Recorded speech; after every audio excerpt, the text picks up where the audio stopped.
কি রে ছোট, এত বেলা হয়ে গেল, এখনো তো তুই রান্না বসালি না?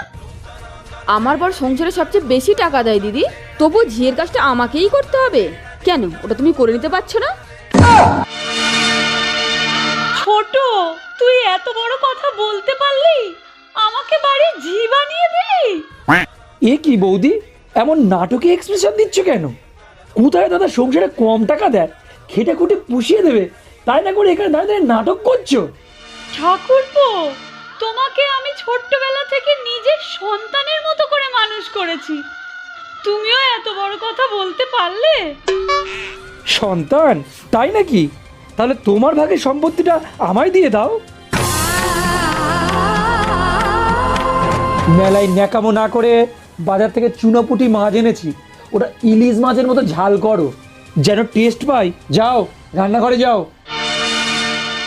বড় বউ, বড় বউ,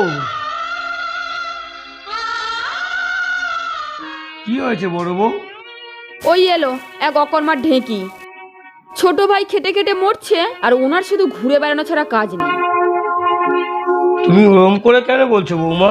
তা বৌমা আবার কি বলবে তোকে?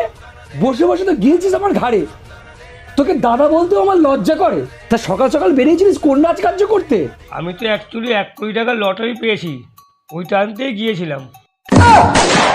আরে দাদা, তুমি এত দূর থেকে হেঁটে এসছো, তোমার তো পা ব্যথা করছি, আর তুমি বসে আছো কেন? দাদার জন্য জলখাবারের ব্যবস্থা করো।